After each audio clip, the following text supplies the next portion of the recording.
Friends, I heard about Mishmi Hills and Namdapha National Park for many years, but now the time has come. Recently I had been there and spent about a week photographing different species of birds in these beautiful Himalayan areas.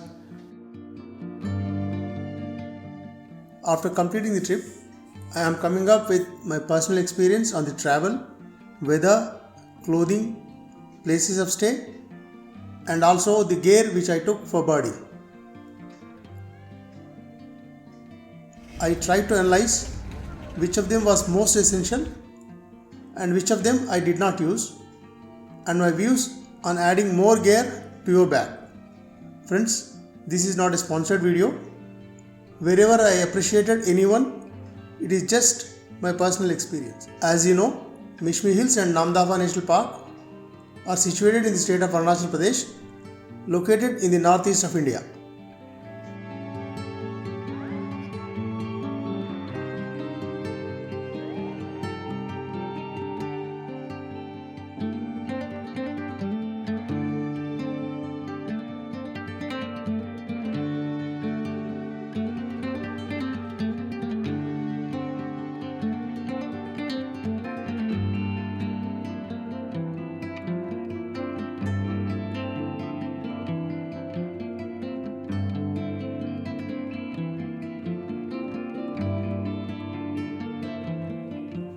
Arunachal Pradesh has snow-clad Himalayan mountains, hills and floodplains.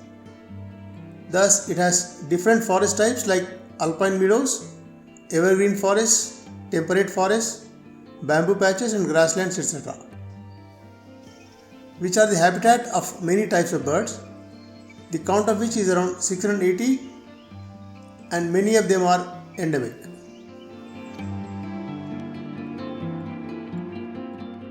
Coming to the travelling, stay and food part. For going to Mishmi Hills, the nearest airport is Dibrugarh in Assam. One should reach Dibrugarh in the forenoon so that one can reach Roing, the district headquarters of Lower Dibang Valley in Arunachal, by evening. Roing is in the foothills from where the actual uphill journey starts. I started from Hyderabad by flight. There is no direct flight to Dibrugarh. One has to change flight either in Kolkata or in Delhi. My up journey via Kolkata and down journey via Delhi. In my journey via Kolkata, the layover was for about 4 hours. The flight from Hyderabad is around 3 am. I have started for the airport around 11 pm on the intervening night and reached airport. After checked in my baggage, for which a transfer tag long connection was attached, so that I need not collect the baggage in Kolkata, but it will be transferred to the Dibrugarh flight. Such facility will be available when both the flights belong to same airlines. The journey time from Hyderabad to Kolkata is about 2 hours. After getting out, I moved to departures from inside of the airport, security check, and after morning rituals, had a cup of tea and some snacks. Almost all the airports in the country have improved and are now very huge, and the distances within the airport are also increased. For catching a connecting flight now, one has to leave sufficient gap between the flights, otherwise there will be a chance of missing it. Got into the Dibrugarh flight and took 1.5 hours to reach Dibrugarh. After collecting my baggage, came out of the airport. It was around 11:30 am. My tour guide and the vehicle were waiting outside the airport. As I am a lone traveler, I booked a vehicle and a guide for the entire trip. They also offer a trip including boarding and lodging. We started our journey for Roing. En route, had some tea in Tamuli sweet shop in Lansoval. You get very good quality sweets and snacks and tea. I recommend you to have snacks here.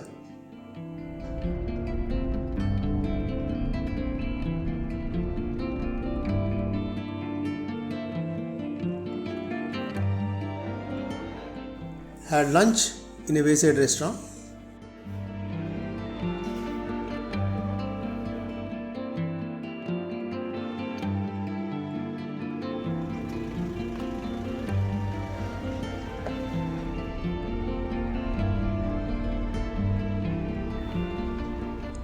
Now we are crossing Dhola Sadia Bridge, which is also called Bhupen Hazarika Bridge. Before construction of Dhola Sadia Bridge, the connectivity to eastern parts of Arunachal Pradesh was difficult.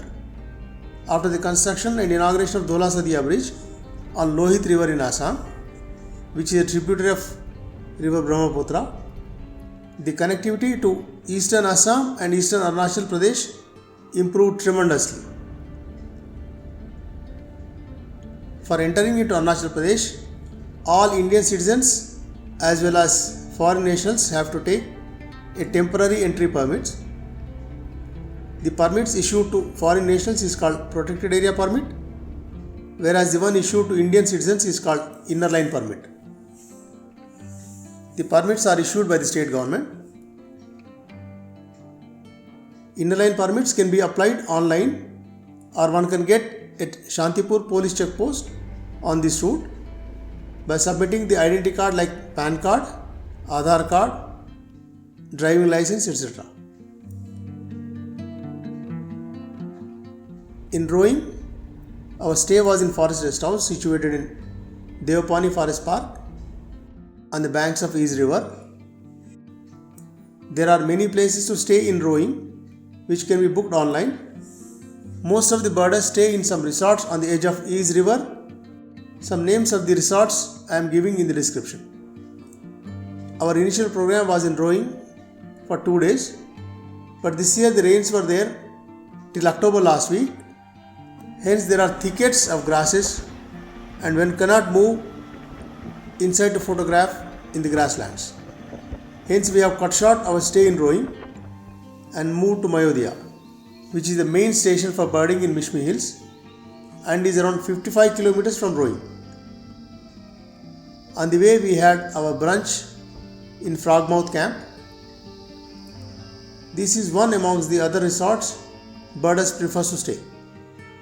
Along the way there are hardly any restaurants till you reach Tiwari Gaon. There one can have lunch, tea, Maggi, etc. Reached Mayodia around 4 p.m. as we came birding all along the route.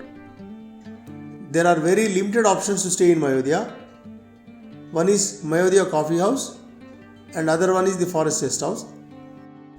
Mayodia Coffee House can be booked online and Forest Rest House can be booked requesting DFO Lower Dibang Valley at Roing. The facilities here too are very basic but comfortable. There is no power supply. Generators are operated in the morning and in the evening for about 3 hours each. One can charge the camera batteries and finish their dinner during this time. The staff provide half a bucket of hot water in the morning as well as in the evening. The regular birding starts by waking up around 4 am and one will be out after taking a cup of tea. Mayodia Pass is the highest point on the route, which is about 2655 meters in height. Near Mayodia Pass, there is a point called Sclater Monal Point. The Monal comes very early in the morning before sunrise and moves up the hill. If you are lucky, you may get a glimpse of it. Here near Mayodia Pass, where you get the mobile network. In other places, you don't get any network.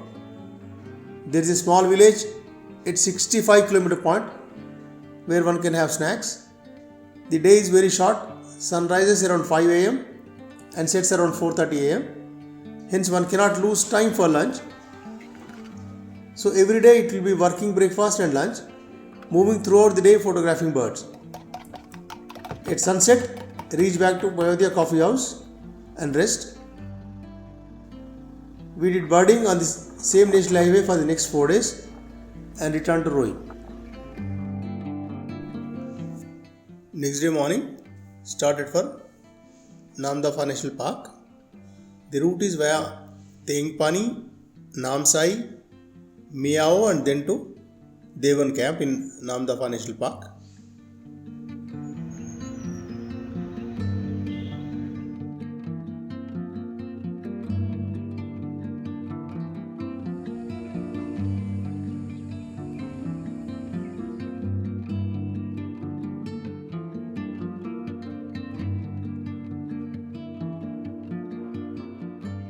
we had our morning breakfast in Miao.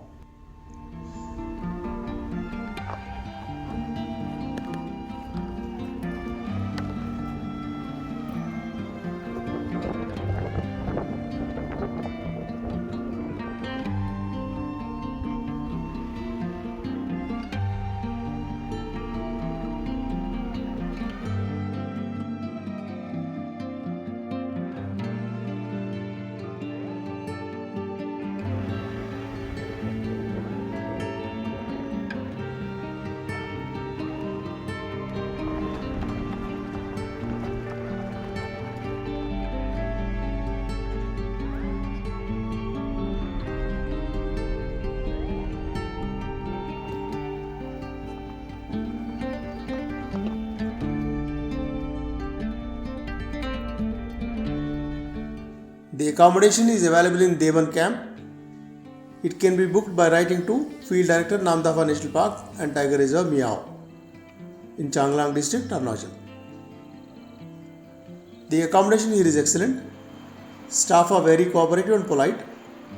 Here too, power supply is not available. Solar power is used for lighting. Staff provide hot water on request. Tea, breakfast and lunch and dinner are provided on advance information.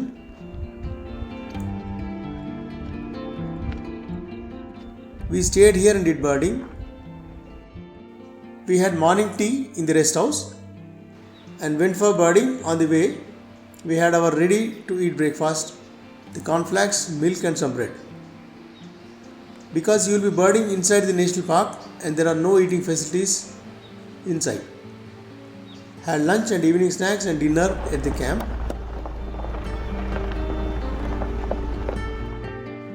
For birding trips, one needs a local professional guide which saves our time and energy in finding the birds. My guide, Mr. Anupam, is a professional with sound knowledge of bird identification. I am giving his contact number in the description. Returned to Dibrugarh airport. Flight from Dibrugarh was around 3 p.m. and the flying time was 3 hours. When booking flight, book right side window seat because the flight moves parallel to Himalayas. An excellent view of snow-clad mountains throughout our journey, which I really missed as I was in aisle seat. The flight reached New Delhi Terminal 1 and my flight to Hyderabad is also from Terminal 1. The layover was 1.5 hours. I thought the time will be sufficient.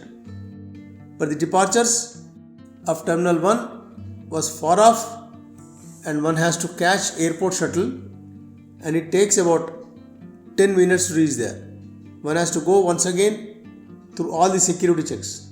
As you know, Delhi will have long queues for security checks. I had to request all the passengers for bypassing them as I am left with very short time for boarding. One should keep in mind the distance of Terminal 1, arrivals and departures, and one needs at least 3 hours for checking in. I started preparing for the trip since 1 month. I had the itinerary of some professional tour guides. From their program, it was clear that November 1st to 2nd week is the ideal season and another period is the month of March. But during March, the pre-monsoon showers are expected. The rains are expected from March till September end. That is the reason I decided for November 1st week. But the month of March is also a period when the rhododendron and orchids flower and the breeding plumage and calls of birds will also be interesting. When searched about the weather in Roing, the temperature will be comfortable during the day hours and the mild cold during nights in November. Whereas in Mayodia, which is at a height of about 2600 meters, which are in the middle range of Himalayas, and the temperature will be around 9 degrees and if it rains may reach to as low as 4 degrees. Here at Mayodia Pass, snow is possible during December, so the best season for birding is from November to March. With December and January will have snowfall.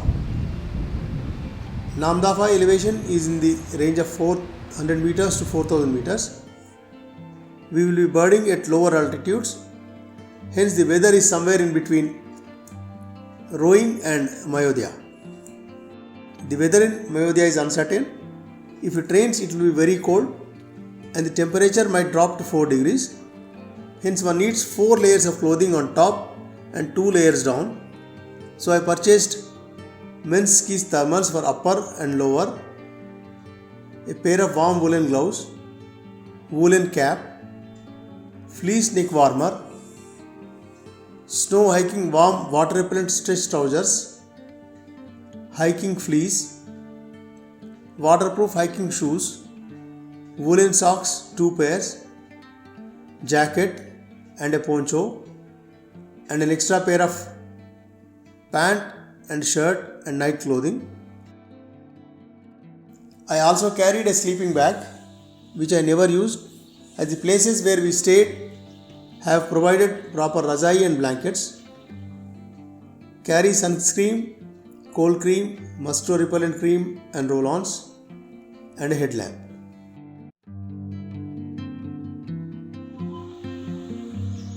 Coming to camera gear, birding in Mishmi Hills is all along the National Highway 313. Most of the birds restrict themselves to the scrub on the hill slopes. The birds are very agile and give you hardly any time to photograph. Both the sides have trees and hence we will be birding in the shade most of the time. Most of the birds are very small, like wren babbler, hence we need a good zoom or a telephoto lens with wider aperture. You have beautiful landscapes with Himalayan mountain ranges and valleys. Clouds settled in valleys in the early hours and the moving clouds in the afternoon. This may require a wide angle lens. You may wish to have a different perspective of the beauty of eastern Himalayas, which you can capture with a drone. Hence watch the local restrictions before flying. Keep one thing in mind, that the drones are to be in check-in baggage, whereas the controller and the batteries to be carried in cabin baggage. The equipment I carried is a full-frame DSLR and a mirrorless DSLR, 500mm f4 prime lens, 20mm wide-angle lens, 1.4 TC converter for the prime to make it 700mm. In Mishmi Hills as well as in Namdapha, one has to walk almost throughout the day and a vehicle will be as a backup. Thus, you will be carrying the equipment on your shoulders throughout. As the weight of the prime with DSLR was quite substantial, I carried a tripod and a video head with a view of shooting some video clips along with photos, and also relax keeping the heavy camera on tripod.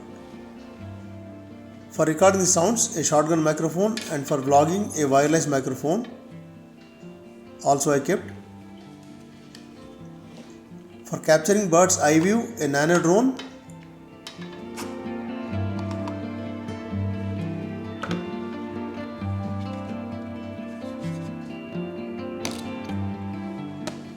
Carried a laptop and 2 TB external hard drive for securing the photos captured in the day and to free the memory of the camera and make it ready for the next day.